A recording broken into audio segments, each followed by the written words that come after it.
B with Functional Minute. Today I want to talk to you about gluten and the whole concept of the gluten-free diet. A lot of times you'll hear on TV and in social media about gluten-free and gluten-free diets.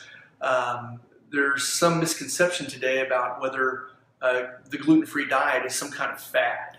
And I want to kind of dispel those myths about gluten-free diets and what you should do about gluten in your diet. We see a lot of patients in our clinic who have multiple health problems, as we've talked about before on multiple videos that we've done. And one of the big things that I recommend for my patients is to go gluten-free. It's not a fad diet. It is something that we stress with our patients because gluten is highly inflammatory and it does spike your blood sugar in your system. My wife and I read a book a few years ago when we started doing functional medicine called Wheat Belly by William Davis. It's a book that I highly recommend. It's a really interesting read, and it talks about wheat in general and gluten. Gluten is a protein in wheat, barley, spelt, rye, kamut, and some forms of oats. It's a major staple in most of our diets these days because we eat a lot of processed foods, a lot of breads, a lot of pastas, and so anything with wheat in it, whether it's white or wheat, will have gluten in it. Gluten is also used in a lot of fillers. It's in a lot of spices, a lot of powders, a lot of sauces.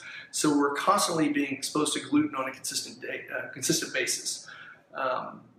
One of the big things that most people hear about gluten allergies includes celiac disease, but it's so much more rampant today than celiac disease. We see a lot of people with gluten sensitivity, and so that's one thing we really stress when we look at getting people on a gluten-free diet.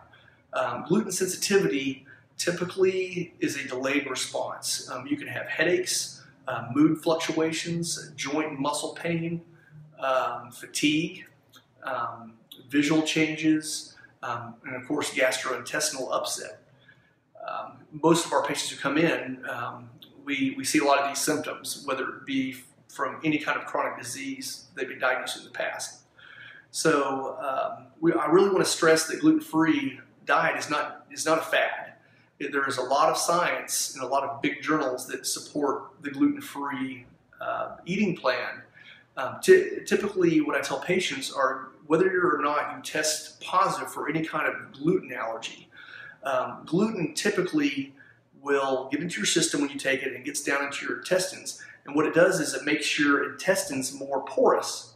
So what happens is your immune system behind the intestinal walls can see what's going on a little bit more than it should, and you can develop an inflammatory response. So whether or not you even have an allergy to gluten, it can increase the porousness of your intestinal lining, and that can lead to problems in the future. So I just want to thank you for joining us today, and I just wanted to clear up a few things with gluten, and hopefully we'll hear from you soon at the bottom of our page. Thanks.